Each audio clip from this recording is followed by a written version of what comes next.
As teaching time saves 9, that should be the case for anyone yet to be tested for the silent killer disease known as hepatitis. As with most viruses, early detection, medical experts say, is the best way to safeguard lives. Research has it that hepatitis is an inflammatory condition of the liver, which is commonly caused by a virus, among others. And furthermore, hepatitis viruses are in 5 main forms, types A, B, C, D, and E, and all of these are of major concern, as they can cause severe illness, death of infected individuals, and the potential outbreaks and epidemic spread that can come with it. The question is, how well informed are people about the dangers that come with this virus?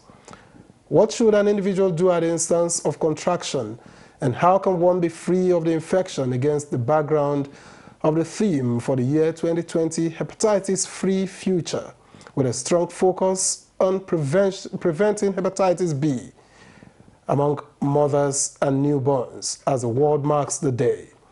Well, we just have to stay tuned and find out. Welcome to Nigeria Today. I'm Victor Azu.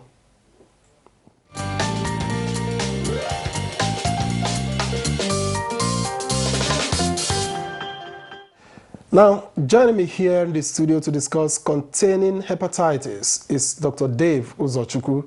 He's a general practitioner and hepatitis advocate. Welcome to the program. Thank you very much, Mr. Victor. And also joining me this time via Skype is Dr. Mike Omotosho, President, Hepatitis Zero Nigerian Commission. All right. I understand we can't get to him immediately, but he will join us in the course of the program. Let me begin with Dr. Dave Uzochukwu. Thank you. Hepatitis may sound, very simple when you want to mention it, even in spelling. It's not like some very bogus names that we hear as diseases. But it is said to be a silent killer. What are the causes of hepatitis, and how dangerous is it really? First of all, we start with the definition. Hepatitis simply means inflammation of the liver. There are various things that can make the liver to be inflamed. We've talked about, like you mentioned earlier, viruses being a cause.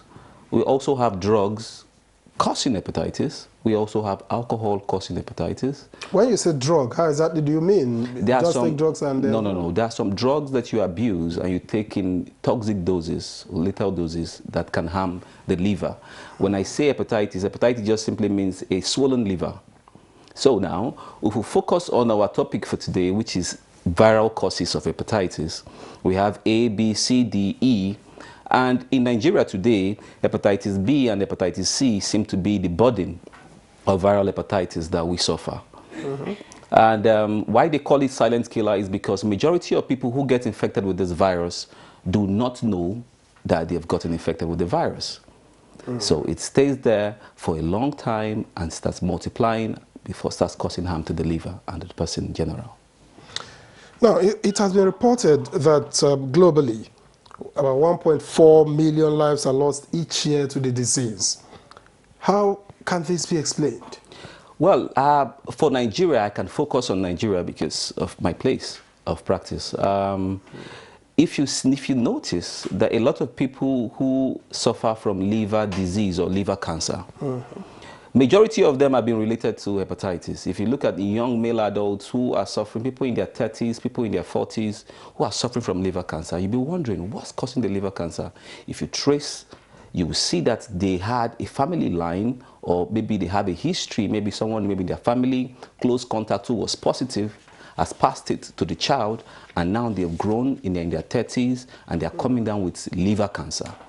Most times that's the condition we see. And for the numbers, yes, it's a whole lot. If you look at the study that was done last year, or two years ago, I think the NIDE study, I think it was 2018, it showed that 8.1% of our Nigerian population is infected with chronic hepatitis B, and 1.1% of our population is infected with chronic hepatitis C. That's a whole lot of people. If you were to approximate it or maybe take proper figure of it, it's about 20 million Nigerians affected with chronic hepatitis B and C. Yes. Now, it's amazing how much damage hepatitis does, and yet it is not as common as the likes of malaria and other diseases. It's not quite a common one, and I'm sure many may not even understand what the causes are, what the symptoms are, and all of it. So could you give us a sense, how can infected persons be managed or perhaps handle themselves without posing a risk to family and loved ones? You see, when it comes to hepatitis, I think we should start from the poor awareness. People, first of all, need to know their status. And that is why we are driving and using today as a day where we enhance our awareness program, our awareness skill, to let people know that hepatitis is out there. Today we're talking about COVID, but hepatitis has been there all along, killing people, killing millions. And a lot of people are not aware.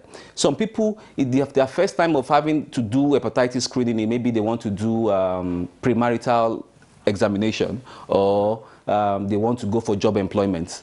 That is the first time they get to be screened for hepatitis. And the truth is, it is everywhere. It is everywhere. So, I don't know, what we need to do today is to, first of all, increase our awareness. When we increase our awareness, when people are aware, they will know what to do, because hepatitis B can be prevented. Hepatitis B can be prevented by just taking the vaccine, and the vaccines are Available. They're available. They are available. The vaccine did not come to Nigeria until 2005. So people who were born before 2005 did not get the shot. It only was implemented into the immunization scheme for children in 2005. So children who were born from that time till date, of course, enjoy the privilege of having hepatitis B vaccine at birth, at 6 weeks, 10 weeks, 14 weeks, and they take adult dose when they are older. But adults who didn't, who were born before that time, didn't have the opportunity to do that. So we encourage them to get screened, get vaccinated. All right. Thank you, Dr. Dave Uzochukwu. I understand that Skype is back, and we can actually have Dr. Michael Motoshaw, who is President Hepatitis Zero Nigerian Commission. Dr. Motoshaw, nice to have you in Nigeria today. Thank you so much, Victor. Let me start by asking you, what are the most common symptoms or red flags that should be looked out for as per hepatitis?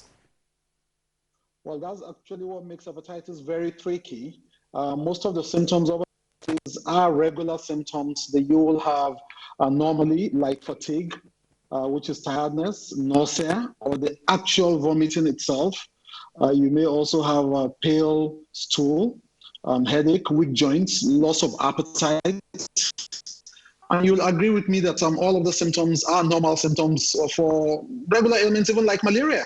And therein lies the real problem that hepatitis has, because a lot of people are not able to say this exactly is what the symptoms are, except you actually get tested.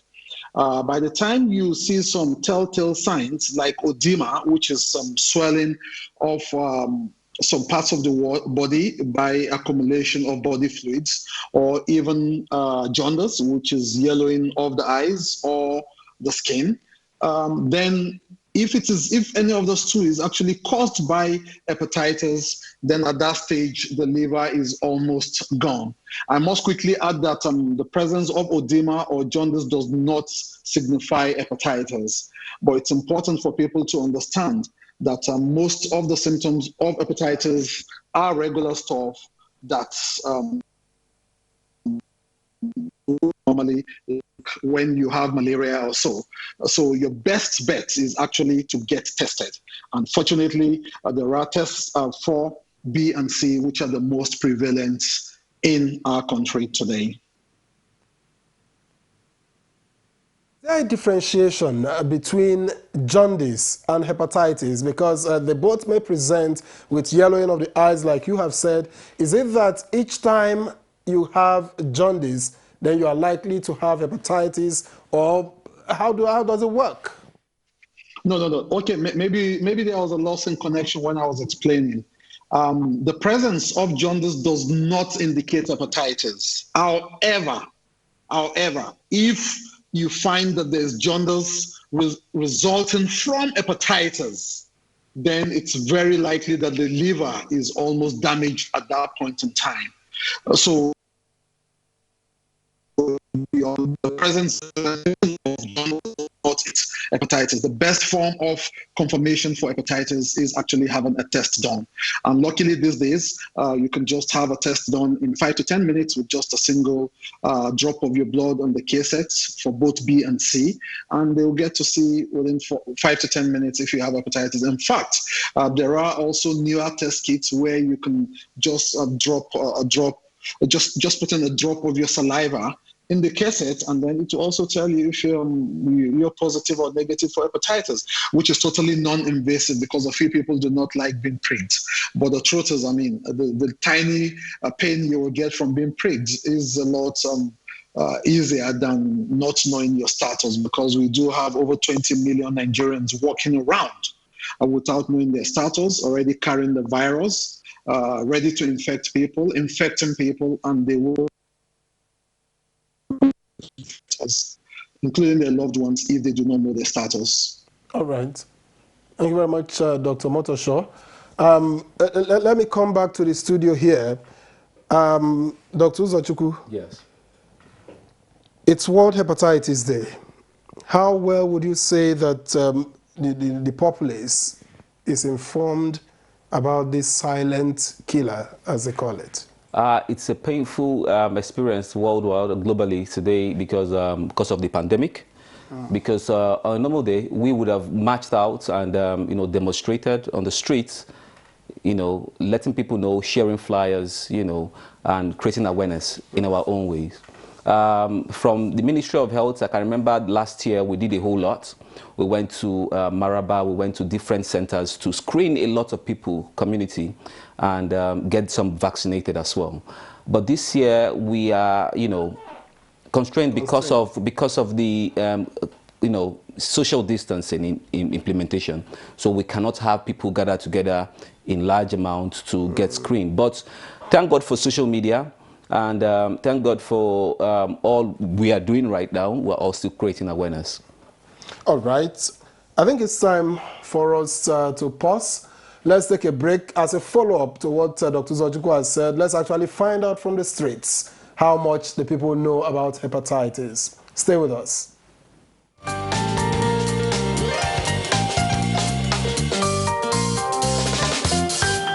But what I know about hepatitis is that it's deadly, and we need to be very careful, and we need to be enlightened more on the effects of this dreaded disease. I feel the government needs to do more. Medical practitioners need to do more. People need to know. A lot of people don't know much about hepatitis. So we need to sensitize our people, and we need to make the vaccines and whatever needs to mitigate it to be available.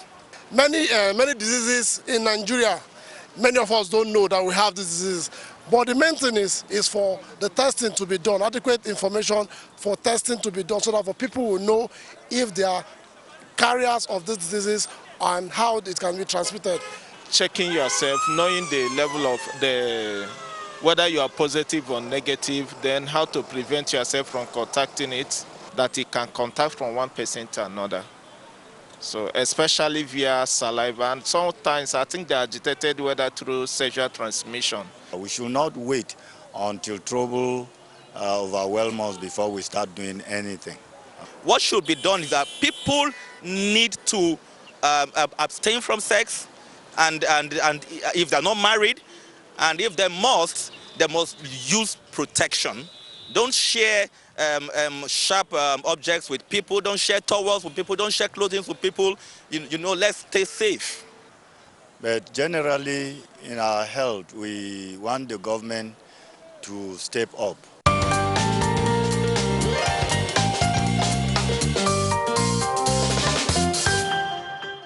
All right, welcome back. The program is still Nigeria Today, and I still have Dr. Michael Motosho, President for Hepatitis Zero Nigerian Commission, via Skype, and in the studio, Dr. Dave Uzochukwu, a general practitioner who is also an hepatitis advocate. Now, Dr. Uzochukwu, listening to the people on the streets, would you say that they know enough, or there is so much more to do? Well, there is so much more to do, but I'm impressed with the knowledge they have already. I saw a couple of them and a couple of comments, funny comments, but I'm impressed that at least they know some things about hepatitis. All right, now here the World Health Organization will publish new recommendations on the prevention of mother-to-child transmission of the virus. Can you shed more light on this? Yes, basically what we are trying to do is to reduce, because if you go to a third world country, and if you go to like America, sorry, not third world country, if you go to America, something like America, they don't have issue of hepatitis B. What they have maybe from C. But in our country, we know that hepatitis B can be prevented. And if we want to curtail this and have the hepatitis-free future, we need to start from when children are born. Give them the shots, and they are protected at birth. So we are trying to curtail. They're protected forever? They're protected until, they get to the adulthood, and they can take the booster dose, or they can take the adult dose, sorry, of the hepatitis B vaccine. Now, for mother to child, hepatitis B has shown to be transmitted from mother, a positive mother, to the baby. But it can be prevented. How? When the mother comes to antenatal, they are doing a lot of screening, routine screening, where they check for hepatitis. And if the mother happens to be positive, then the doctor will advise that you get the hepatitis B immunoglobulin that will be given to the child at birth. So a positive mother can give birth to a hepatitis-free baby. It is possible. It's when they lack that knowledge, when they go through the traditional birth attendants to take deliveries, and they don't have information of their hepatitis status, that it becomes issue. And when a baby acquires the infection at birth, the tendency of that baby developing a liver cancer at 30 or 13 or maybe 40 in their fourth decade is high, about 90%. That is the issue we're facing currently. So it's not like the baby has complications immediately? No, the baby, in short, the baby may not even exhibit any symptom. Oh, until much later? Until much later. All right. Thank you very much, Dr. Uzochukwu. Let me go back to Skype, where Dr. Motosho has been waiting patiently. Dr. Motosho, you lead a hepatitis zero mission, and I ask, how possible is this?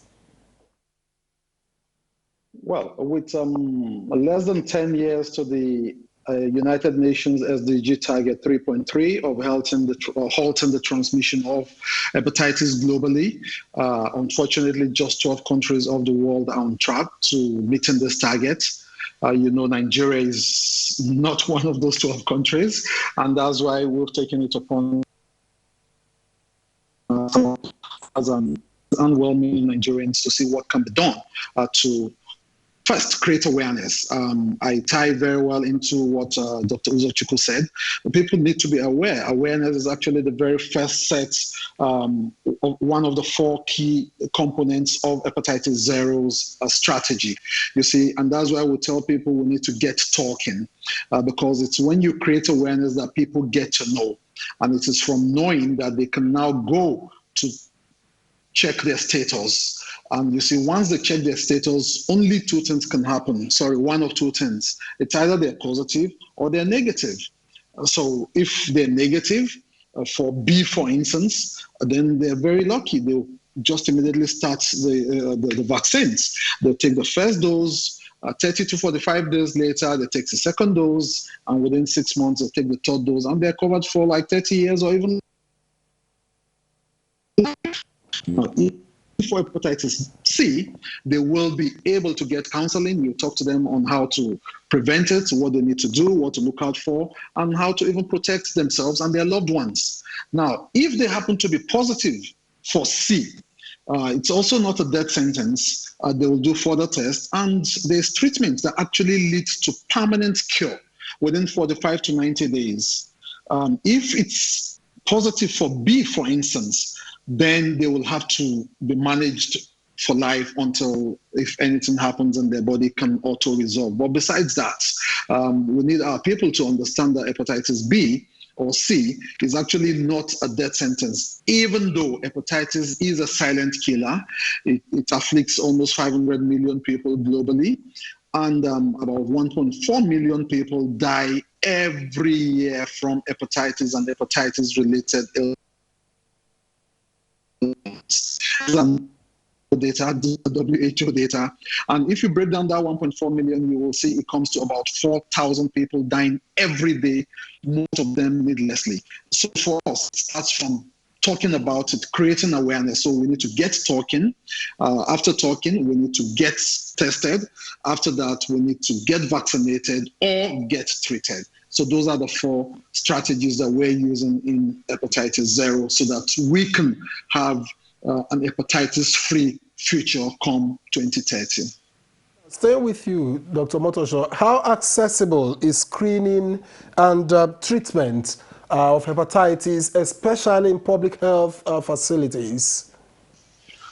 Well, Victor, that's a very nice question, because it's an interesting question, because we do have a webinar tomorrow where we're going to put the NPC on sports. The beauty of this,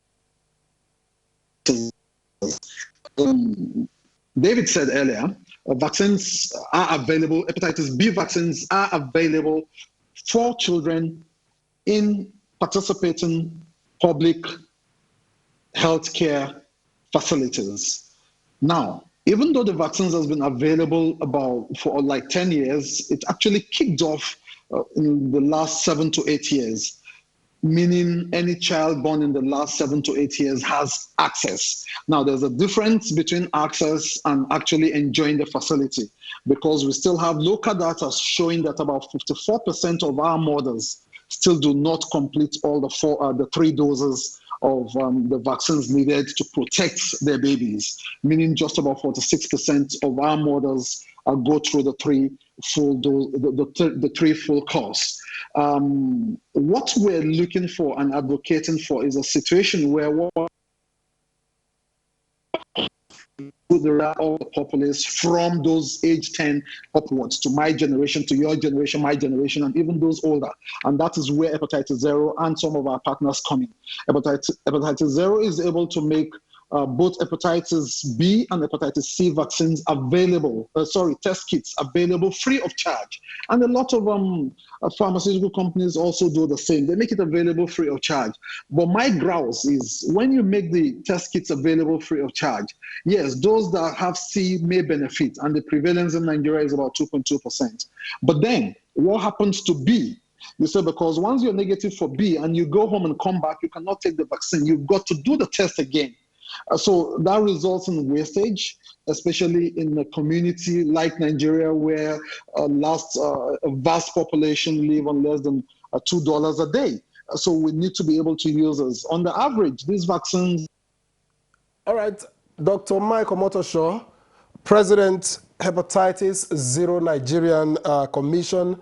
Thank you for your time and perspectives. Unfortunately, your connection is not quite clear there. But back to Dr. Uzochukwu here in the studio. My time is almost up. But does hepatitis have a window period for manifestation, like other viruses do? Yes. We usually say for hepatitis B, we give about 60 to 90 days. 60 to 90 days in average before you start exhibiting symptoms, and most of the time they exhibit flu-like symptoms. Flu-like symptoms like common cold, common flu. Okay. So you will not know that you've been infected with the virus. Okay. That is the sad part. Many thanks, Dr. Dave Uzochukwu, General Practitioner, Hepatitis Advocate, and Medical Affairs Manager, Philips Pharmaceuticals. Thank you for joining us on Nigeria Today. Thank you. All right, and Nigeria Today is live every weekday at 7:30 in the evening. My name is Victor Azu. Thank you for your company.